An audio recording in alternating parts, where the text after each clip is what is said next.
हम blood sugar किसको normal बोलते हैं, किसको डायबिटिक बोलते हैं, उसके बारे में बात करते हैं।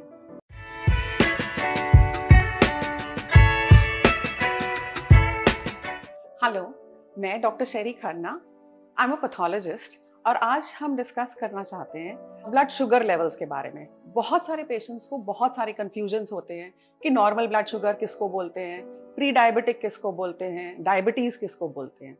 तो सबसे पहले बहुत बेसिक लेवल में कि डायबिटीज़ क्या होती है। हम जो खाना खाते हैं, बॉडी उसको जब डाइजेस्ट करती है तो शुगर बनाती है। अब वो शुगर ब्लड में अब्जॉर्ब होता है।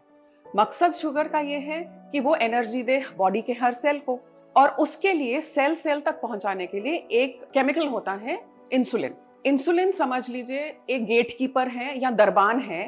वो दरवाजा खोलेगा तो सेल के अंदर वो ब्लड से शुगर जाएगा, वरना वो ब्लड के अंदर ही घूमता रहेगा शुगर, और इसके कारण हमारा ब्लड शुगर लेवल बढ़ जाता है, हमको डायबिटीज हो जाता है। बहुत बेसिक तरीके से आई होप सबको समझ आ गया हो। अब हम ब्लड शुगर किसको नॉर्मल बोलते हैं, किसको डायबिटिक बोलते हैं, उसके बारे में बात करते हैं। तो जब हम टेस्ट करते हैं ब्लड शुगर के, तो सबसे पहले हमें फास्टिंग टेस्ट करना होता है। मतलब हमें 8 से 10 घंटे फास्टिंग में रह के भूखे पेट, जैसे डिनर किया है तो अगले दिन सुबह हम करेंगे, 8 से 10 घंटे बाद वो टेस्ट लेंगे, तो ब्लड टेस्ट लेंगे उसकी नॉर्मल वैल्यूज होंगी 70 to 100 मिलीग्राम पर डेसीलीटर। तो मतलब 70 से 100 अगर आपकी ब्लड शुगर फास्टिंग की है तो उसको हम नॉर्मल बोलते हैं। अगर आपकी 100 से 125 है तो हम उसको प्री डायबिटिक बोलते हैं। मतलब कि वो बॉर्डर लाइन है, अभी भी हम एक्सरसाइज करें या खाना ठीक करें, डाइट ठीक करें तो हम कंट्रोल कर सकते हैं। लेकिन 125 से ऊपर अगर हमारी वैल्यू फास्टिंग की है तो उसको हम डायबिटिक बोलते हैं। फिर हमारा दूसरा आता है पीपी टेस्ट, जिसको बोलते हैं ब्लड शुगर का पीपी। इसका मतलब हमने पहले फास्टिंग लिया, फिर अपना नॉर्मल ब्रेकफास्ट खाया जो हम नॉर्मल खाते हैं, ये नहीं कि उस दिन हमने कम खाना है। उसके 2 घंटे बाद हम दोबारा से ब्लड सैंपल लेते हैं, और अब हम अज्यूम करते हैं कि बॉडी ने डाइजेस्ट कर लिया है खाना, उसके शुगर बन गए हैं और वो शुगर सारे सेल्स में जा चुके हैं। इसलिए अब उसका लेवल जो है वो थोड़ा पहले पीक करता है, फिर थोड़ा कम होता है। तो 1 घंटे बाद अगर लेंगे तो ज्यादा बढ़ा हुआ होगा। 2 घंटे के बाद अगर नॉर्मल पेशेंट है तो उसका 140 से कम रहना चाहिए। अगर प्री डायबिटिक है तो 140 से 200 तक रहता है, और अगर डायबिटिक है तो 200 से ज्यादा रहेगा। अब ये चीज एक ध्यान करने वाली है कि कभी भी एक ब्लड शुगर की वैल्यू से या एक दिन की वैल्यू से हम डायग्नोज नहीं करते। डॉक्टर्स को बहुत सारी चीजें और देखनी होती हैं, जैसे कि सिम्टम्स हैं कि नहीं, फैमिली हिस्ट्री क्या है, वो चीजें डॉक्टर्स की हैं, आप जाके प्रोफेशनल को दिखाएंगे। दूसरा टेस्ट एक और होता है HbA1c।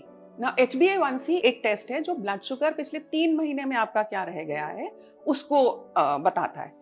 तो HbA1c अगर 5.9 से कम है तो नॉर्मल कहा जाता है, 6 से 6.4 तक प्री डायबिटिक है और 6.4 से ज्यादा डायबिटिक है।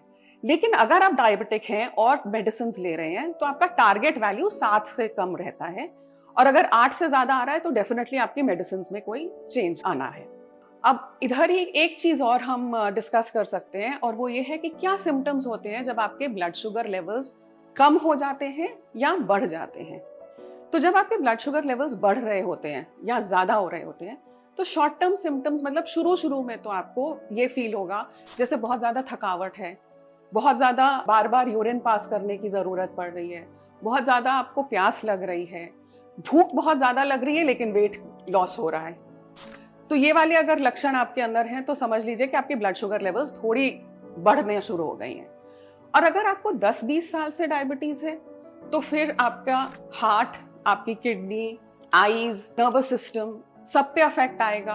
आपके पैरों में इनफैक्ट जो है अल्सर्स हो जाते हैं, जिसके कारण कई बार डायबिटिक फुट बोलते हैं और कई बार एम्प्यूटेशन, मतलब पैर भी काटना पड़ता है।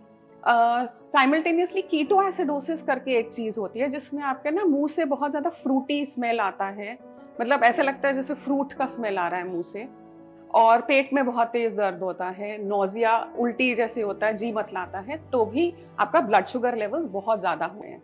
ब्लड शुगर लेवल्स कम होने के लक्षण, सबसे पहले तो ब्लड शुगर लेवल्स बहुत कम तब होते हैं जब आप इंसुलिन पे होते हैं ज्यादातर, या फिर आपने बहुत लंबी फास्टिंग कर ली है, इंसुलिन लगा लिया है, खाना ठीक नहीं खाया है, पूरा नहीं खाया है, थोड़ा बहुत खा लिया, इंसुलिन लगा लिया और फिर 1-2 बिस्किट खा के अपने मील को स्किप कर लिया, तो उन सिचुएशंस में आपके ब्लड शुगर लेवल्स बहुत कम हो जाते हैं।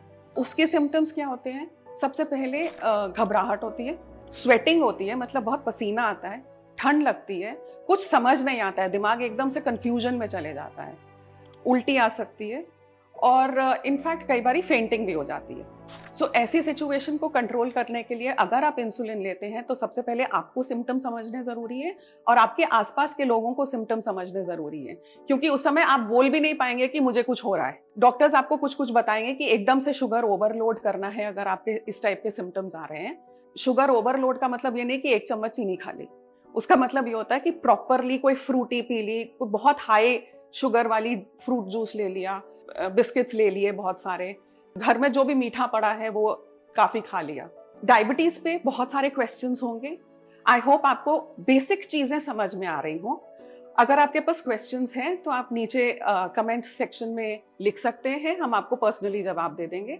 और अगर आपको ये वीडियो सिंपल सा और समझ में आया है तो आप अपने फ्रेंड्स के साथ प्लीज शेयर कीजिए इसको। Thank you so much.